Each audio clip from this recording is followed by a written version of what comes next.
What is going on, guys? Thank you so much for tuning into yet another episode of the Sports Muse Podcast. I am your host, Kevin Brumley, and I am joined by John, who doesn't have a camera, but he's rocking the Panther stuff. John, how you doing? Yeah, I'm not going to lie. I literally have a Panther shirt on. Because I was like, we're doing the NFC South. I'm going to put it on. I have one. So that's hilarious that you would say that because you haven't seen me.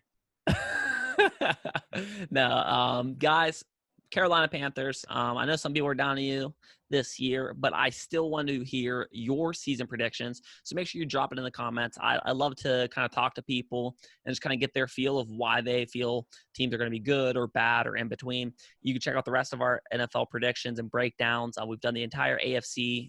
We're doing the NFC South now, and we've already published the NFC East. So like I said, interact with us. We're curious to hear what you got to say.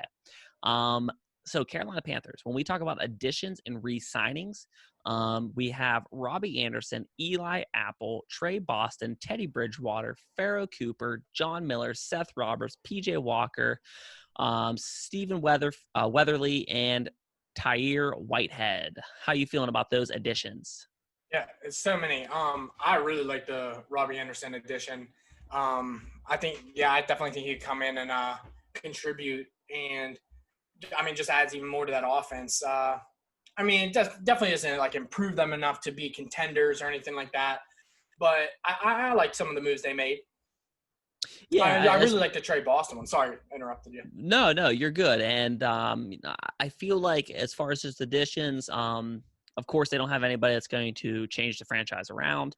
But I think like they just added some more pieces, and that's part of like a slow rebuild because we talked a little bit off air about Carolina's doing something a little bit different. It looked like they're going to tear it down and tank, but they kind of made some moves where they're doesn't look like they're trying to tank right now, which is cool with me. But I feel like they have some guys that can really help. And when we talk about departures, Cam Newton, the longtime Panther, Kyle Allen, Chris Hogan, Greg Olsen, Trey Turner, Greg Van Roten, Darrell Williams, Don Terry Poe, the future Hall of Famer Luke Kuechly, Mario Addison, Vernon Butler, Bruce Irvin, Kyle Love, James Bradbury, Ross Cockrell, and Eric Reed.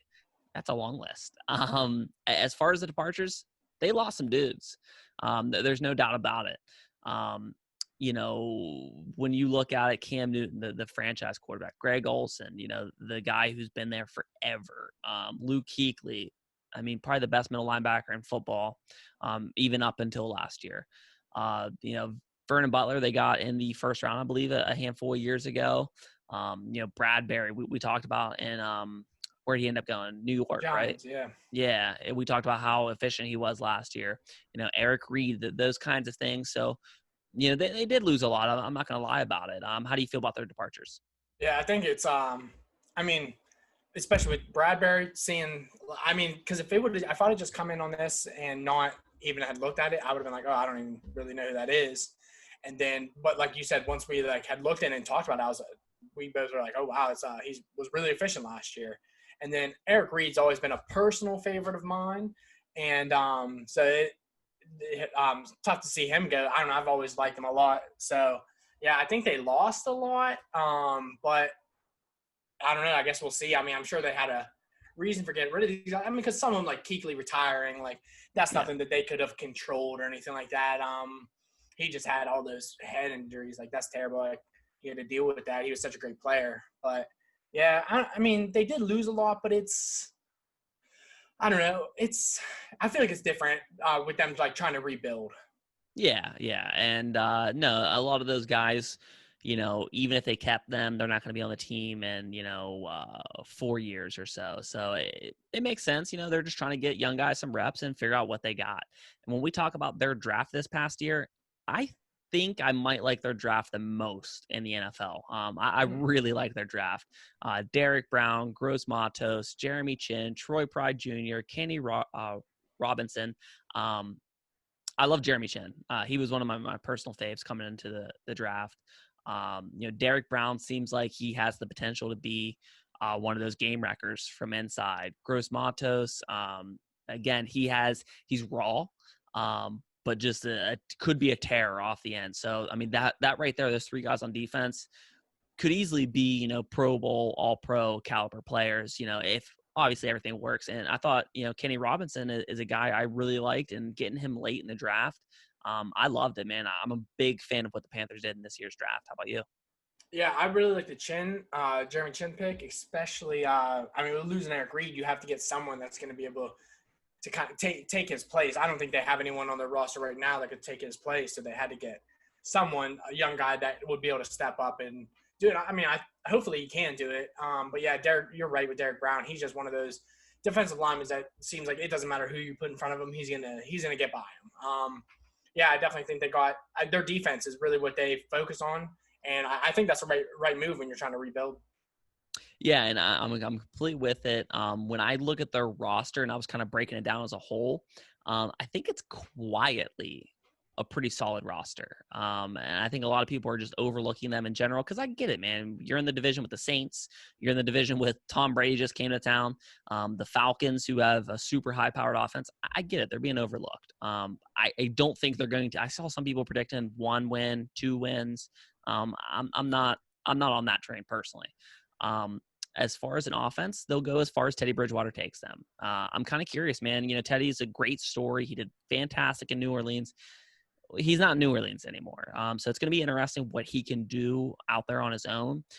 As a defensive line, I really love their ability to apply pressure on the quarterback. The biggest question to me as far as their team goes is they have a lot of upside in that secondary.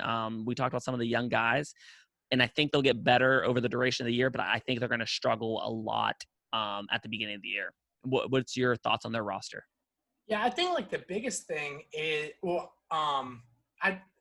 it's hard to just know what they want to do as an organization. Like, do they want to try to tank and get someone like Trevor Lawrence, or are they going to try to go into this year and be like, oh, maybe Teddy's our guy, and we'll kind of just let him run and go. We'll try to get wins and see if he can actually be our guy, and then they don't have to worry about trying to like tank and get a quarterback. So it's kind of hard to tell what they'll do, but I agree with you, and especially with Matt Rule, I don't know. A lot of people seem really high on him, and he had a 47-43 record as a college coach. Not the greatest, obviously. I don't know. So I guess we'll see what he can do. But yeah, I think that's my biggest question is just what do they do as an organization? And is Bridgewater the guy moving forward, or will they try to draft someone early next year and maybe try to tank and go grab someone? To me, that's really the biggest question this year. Yeah, and it's going to be interesting because the contracts that Bridgewater signed, Bridgewater's going to be the guy for at least a few seasons. Mm-hmm. We'll see how that plays out. When I'm talking about the biggest question, it's easy. You could always put the quarterback in every single one. If the quarterback performs, the team does well. Yeah. But to me, I'm going Joe Brady. So we saw LSU have a ridiculous offense last year. Probably, the greatest offense we've ever seen in college football. I mean, it's in the conversation, let's say. It's a big jump to go from college to pro. So I'm really curious how this plays out. And I was saying this to somebody, and it was an LSU fan. And he was like, well, he was an assistant for the Saints. Well, just being around the NFL, I guess, helps to a certain point. But it wasn't like he was a play caller, you know what I mean? And he didn't even call all the plays at LSU.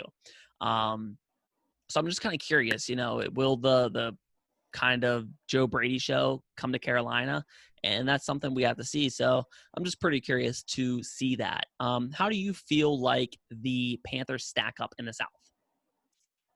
Yeah, I think I think that's wow. I just started so bad. I think that's the worst part for them this season is that they're in a division that looks like it's going to be very tough. All three other teams can easily take the division. I mean, even the Falcons, yeah, they might be like a step or two below the other teams, but if their offense clicks, I mean, they could get rolling. So I think that's the worst part about Carolina this year is just the teams that they have to play 6 times already because they're already going to be at a little down slot having to play those teams. So that's my biggest thing. But when you look at their team, they're so young. And it's their skilled positions that are young, like Ian Thomas, McCaffrey, DJ Moore. Definitely, like, if it's not this year, I mean, you got to look forward to what they're going to be doing. But it's just for this year, the division just seems a little tough. And I completely get what you're saying. We've said on the because we've already talked about the Buccaneers and Saints that the division's pretty split.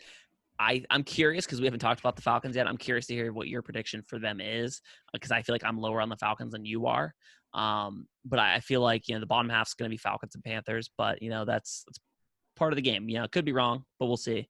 For my 2020 prediction for the Carolina Panthers, I'm saying 5-11. And I'm sure some Panthers fans think they'll do even better than that. And they have Christian McCaffrey. You know what I mean? He's a game changer.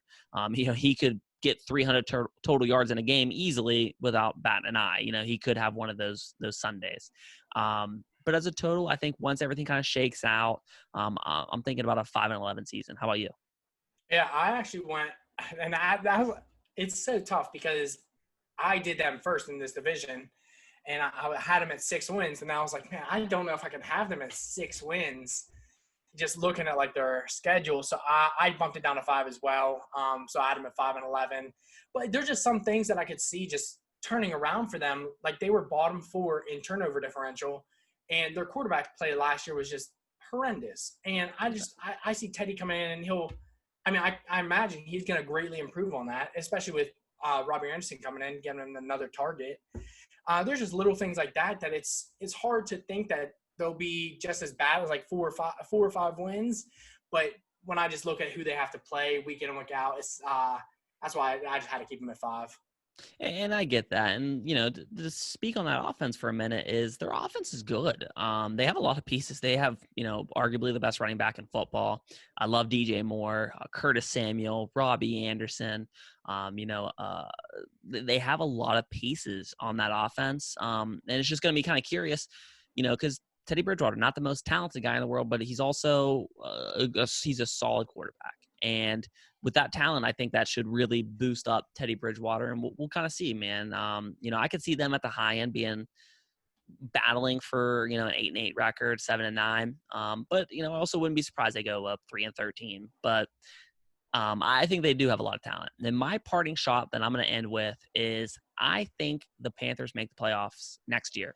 I love their future, and I think this year they're probably not great. They get a little bit of an off-season action next year. They draft some guys, and I think the future is bright for the Carolina Panthers. How about you? It's nice. I need to get my mind away from fantasy and like try to think of other hot takes because that's like all that comes to my mind. But I think that somehow they take like a win from like they almost split wins with some of the teams in their division. Not like all of them, but I think they like might steal one from Tampa Bay or the Saints, and definitely one from the Falcons. So I think them beating. They're definitely going to be underdogs in the Saints and the Buccaneers games. So I definitely think they win one of those. I like that. And we'll see how it plays out. And like I said, Carolina fans, I'm curious to hear what your prediction is for this 2020 season. And guys, if you like the episode, please help support us. We're getting there. We're at a little over 650 subscribers. So show some support and love to the show, and we will see you guys next time.